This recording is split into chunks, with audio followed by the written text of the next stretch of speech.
Bonjour à tous, aujourd'hui on vous propose une BMW 530D de 2018-2019. Donc c'est la déclinaison la moins puissante du 3 cylindres en litre BM parce qu'elle fait que 265 chevaux. Voilà, on va attendre que la voiture passe. Un plaisir, je me pèle pas du tout le cul. Il fait -2 mais c'est pas grave. Il n'y a pas de problème, on est en chisette, voilà. Ouais. Nickel, maintenant que l'interlude Alfa Romeo qui passe est terminé, on va avoir l'interlude vélo. Parce que on n'a pas de bol dans la vie, voilà. Ça sera aussi en bêtisier du coup. Oui, bah oui, ça sera un bêtisier, oui. Donc, on va voir que c'est une voiture très complète qui offre tout pour être le parfait daddy wagon. Hein, en gros, on va appeler ça comme ça. Hein. C'est vraiment la voiture du daron. D'ailleurs, c'est la voiture de mon daron. Hein. Donc, comme quoi, hein, les clichés ont la vie dure, les papas aiment rouler en BM.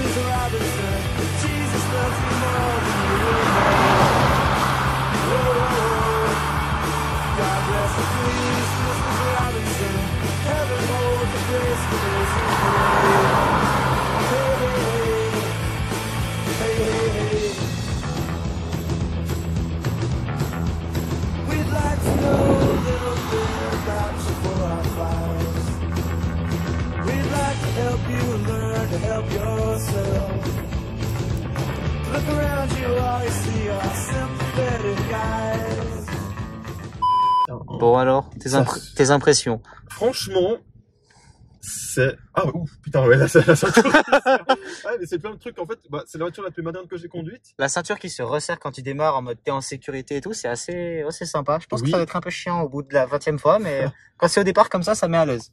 Non, mais surtout que tu sens que c'est... Bon, c'est un peu lourd, tu sens, mais voilà, c'est vraiment dans le thème d'une berline, d'avoir quelque chose de vraiment qui est...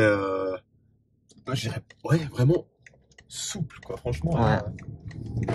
Ah, par contre je m'attendais que le volant revienne un peu plus, mais ah ouais, c'est léger, la direction vraiment c'est du beurre, franchement c'est du beurre. On a bon, alors que c'est ce que disait Théo juste avant, on a justement l'indication de vitesse, franchement comme ça on a pas besoin de toujours baisser. Ouais, l'affichage tête haute c'est quand même un vrai luxe. Ah là vraiment... il a repéré le 50 qu'il ne voyait pas avant. Ouais, c'est ça, il y a la lecture des panneaux aussi, ça c'est cool.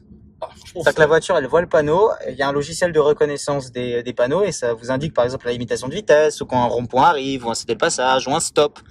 Donc c'est quand même vachement pratique. C'est un petit outil qui permet de conserver son permis, bien que le conducteur moyen de BMW s'en fout un peu de perdre son permis. Chez BMW, on ne va pas vous indiquer juste qu'une porte est ouverte. Non, on va vous faire carrément une interface dédiée avec le design entier de la voiture. Qu'est-ce que ça fait si j'ouvre une autre porte? Oh là là, ils ont carrément prévu pour toutes les situations. C'est ouf. Vraiment, les ingénieurs chez BMW. En vrai, c'est là qu'on voit la différence entre une BM qui est, voilà, probablement Mercedes et Audi font la même chose, et des marques un peu moins ouf, type Volkswagen ou PSA. Je pense pas qu'on trouvera ça chez eux. T'imagines l'ingéniosité parce que du coup, il faut faire ce graphique pour chaque modèle. Mais il faut que ça.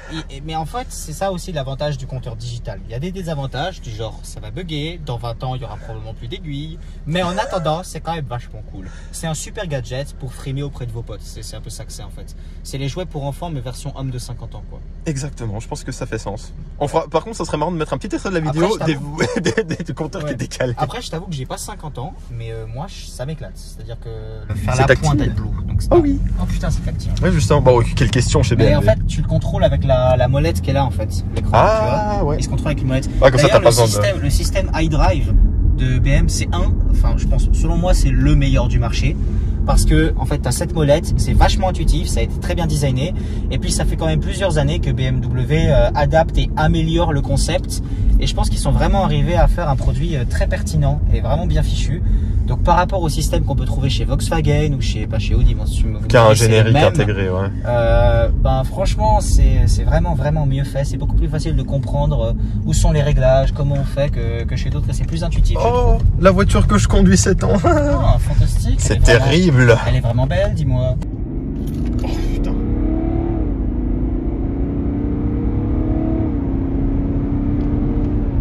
Franchement, voilà, c'est globalement assez. Moi, j'aime bien. Moi, en daily, c'est typiquement mes goûts. Il faut que ce soit smooth, impérial. Bah, tu vois, je dis plus premium. Bien, il dit smooth maintenant. Adrien, depuis le début qu'il est dans la voiture, il dit premium et smooth. Impérial, c'est pour la 420, premium, c'est pour cette BMW, mais maintenant, voilà. Hein. Alors, intéressant, là, tu vois, j'ai mis le régulateur à 123, mais la voiture s'est calée sur la voiture de devant. Et quand je passe sur la voie de gauche, elle réaccélère. Oh, c'est tellement bien fichu. C'est vraiment super bien pensé pour le coup. Hein. Ah, c'est dingue. Hein. Puis, un autre truc intéressant à dire, c'est que les BM, le 6 en ligne diesel, il est quand même développé depuis très longtemps. Et ça fait que BMW, c'est la marque qui a les diesels qui accélèrent le plus fort du marché. Donc déjà, là, on est dans la déclinaison diesel 6 cylindres, là, entre guillemets, moins bien. Donc, il n'y a que 265 chevaux.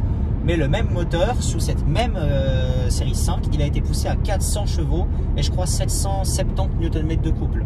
770 Nm de couple, pour donner une petite idée, c'est presque autant qu'une Tesla. Hein, voilà, un peu de choses près. La différence près, c'est que c'est électrique, donc réponse instantanée. Et là, on est en diesel, avec un turbolag. Voilà, c'est la même chose, 770 Nm de couple, c'est la même chose que les dernières Ferrari aussi. Oh. C'est pas mal aussi. Bon, après, notons juste que là, ici, il y a 2 fois plus de couple que de chevaux. Que les Ferrari, il y a autant de couple que de chevaux. Ouais, c'est la nuance. Ouais, mais globalement, c'est pour dire qu'en fait, la puissance de ce truc, c'est fou, quoi. Et puis quand même, enfin, je l'ai déjà dit, je suis sûr, mais le radar pour la bagnole devant, et du coup, tu peux juste mettre le régulateur et ça détecte la bagnole devant, ça fait accélérer, ralentir tout seul. C'est trop bien. À l'époque, c'était révolutionnaire. Maintenant, c'est un peu standardisé. C'est Mercedes qui l'a fait en premier sur la classe SW220, sauf erreur, un truc comme ça. D'accord. Et des années 2000, normalement. Et ouais, c'était vraiment une option. Ah non, c'était 212. C'était avec un radar qu'ils avaient fixé là-haut. Alors dans celle-là, je sais pas où est le radar pour détecter la bagnole de devant. Ah, sûrement sur la calandre. Probablement, ouais. Mais en vrai, il n'y a rien à redire sur cette bagnole, quoi. C'est objectivement génial, quoi. Et puis la conso, alors là, on est aux alentours de ce qui semble être les 6 litres au 100 à 120 sur l'autoroute. Donc c'est pour un 3 litres quand même, hein. Donc c'est très très réduit. Hein. Faut quand même qu'on en parle, quoi. Ouais, vraiment... je vais juste... Et puis, puis l'accélération est tellement fluide. Oh là là là là là là là là. Non, mais c'est... Bayer Richer Motorsport Wagen, hein, je crois. Ouais, c'est vraiment ça. C'est vraiment ça. Puis là, c'est bien aussi parce que là, on profite du coup. Je n'ai pas besoin d'accélérer. Là, on profite juste de l'inertie moteur. Ouais, c'est vrai. Un plaisir. C'est vrai que ça se conduit de façon très, très souple, très détente quand même. Hein. Mais je pense que vraiment, le mot que je dirais sur cette voiture, qui vraiment m'a marqué, c'est la direction. Moi, pour moi, la direction, c'est un critère intransigeant. Elle est télescopique. Non, mais c'est pas le genre de truc où tu sens que c'est super assisté, que le moindre truc, ça va partir, et enfin que c'est super réactif et tout. Non, là, c'est exactement le bon compromis en fait. C'est admirable. C'est-à-dire que c'est presque aussi bien que dans une Alpha. Donc tu dis à la voiture, je veux aller là, elle va là. Non, franchement, c'est... là, franchement, je comprends vraiment ça en daily. Ouais. Les kilomètres, je me les vois bouffer là. Est-ce que tu as remarqué qu'il y a un overdrive du coup? Ah oui, alors justement, c'est ça. Alors, l'overdrive, c'est un petit bouton. Okay, c'est bon. Allez, tape-nous une bonne accélération. On voit pas le compteur en plus. Oh putain. Oh putain, jusqu'à 4500 pour un diesel, c'est... Puis c'est smooth. Moi qui ai aussi justement la Mercedes 420, qui est habituée à avoir du coup quelque chose de très agréable et très impérial, comme j'aime bien dire, elle là, on a exactement pareil. Et pour un diesel où on s'attend que ce soit rugueux, vibrant et tout, là non, c'est... Ah oui, bah oui, le mode sport. C'est vrai qu'on a le mode sport. T'as toute la graphic user interface. Ouais, ça c'est quand même vachement... Bon, ça c'est... L'enfant de 5 ans en nous est vachement content parce que c'est rouge. Mais il faut aussi dire que ça durcit les suspensions et du coup la tenue de route, elle en est vachement améliorée quand on est en mode sport. J'ai réussi en mode sport, puis je vais juste prendre les virages. Oh, c'est encore mieux. Mon Dieu. Oh putain, c'est encore mieux en mode sport. Parce qu'il y a beaucoup de voitures qui, en mode sport, ça ne change rien. Il y a quand même un syndrome qu'on appelle dans cette voiture qui est propre à toutes les voitures modernes, c'est qu'on ne peut pas s'amuser sans aller en prison. Hein. On en parlera. C'est-à-dire que là, on fait vraiment notre max pour jamais dépasser l'imitation de vitesse. Mais comme tu te rends pas compte de la vitesse à laquelle tu vas, et la tenue de route, elle est folle, bah en fait, dès que tu fais un peu le con sans regarder le compteur, tu vas en tôle, quoi. Bon, le taux de refresh de l'écran est pas ouf parce que... ça y est. Non, mais la caméra, mais là, la caméra, elle s'est synchronisée avec. Donc c'est bon. Mais n'empêche, c'est vachement pratique le surround system. Donc, c'est-à-dire qu'il y a des caméras partout autour de la voiture et ça permet d'avoir une vue complète comme là. Il y a quelqu'un qui a tapé dans le rétro de ton papa parce qu'il est vachement bas à mes yeux. Hein. T'arrives Non, en fait, c'est parce que le rétro se règle automatiquement quand tu es en marche arrière pour te montrer la roue. Non mais excusez-moi BMW, excusez-moi, pardon. Désolé hein. C'était trop bien. Sincèrement hein. Bon par contre le truc c'est que, alors certes, Pour ce qui est vision et tout, c'est bien, on est très bien assisté. Mais moi, j'aime bien avoir on va dire une appréhension visuelle sans ces gadgets. Et si je regarder derrière moi, bon, on ne voit rien. Alors derrière, la lunette arrière est trop basse à mes yeux. Bah, et elle est surtout très très loin en fait, la lunette arrière. T'as vraiment l'impression qu'elle est dans une autre time zone. Donc c'est un peu. En fait, elle est pas sur le même fuseau horaire, la lunette arrière. Donc voilà. Il est vrai. C'est bon, après voilà. Si on regarde distinctement, là on est pointé vers le sud. Donc si on regarde à la lunette arrière, elle doit être à peu près au niveau de Gibraltar. Donc je pense qu'on est bien là.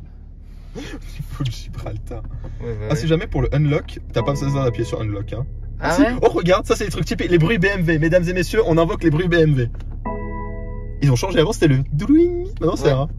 C'est bon, ça c'est pour engager un rapport, actionner unlock. Oui mais ils te le disent pas. Moi j'aurais bien voulu qu'ils mettent un petit truc. Non mais c'est marqué là. C'était marqué là. Pour actionner un rapport, engager unlock, regarde. Merci. Ah non, il y en a qu'un. Voilà. Et là, du coup, le capot est ouvert. On peut juste le prendre et le soulever. Tiens, je t'en prie. Soulève donc. Notre expert souleveur. Voilà. Dans le sens automobile. Le rêve. Ouais, non, franchement, très pratique. Ouais, et puis on peut. Bon, après, elle a pas beaucoup de kilomètres, mais quand même, c'est très très propre. Hein. Ouais, bon, tu sens qu'elle a quand même elle a fait quand même des petites routes en France et tout, avec un peu de pollen, hein, je pense. Oui, possiblement, oui. C'est mon Bon, allez, vas-y. En plus, c'est vrai que toi, on t'a pas encore vu beaucoup à la caméra. Oh, ça c'est près de. Pour BMW, ils me déçoivent. Autant l'ouverture est facile, le fermer. Autant le fermer, il faut un diplôme. Ouais, je suis d'accord avec toi. Bon, allez, hop. Voilà. Attends, L'homme qui est en train de bourrer. C'est bon, je te le pas.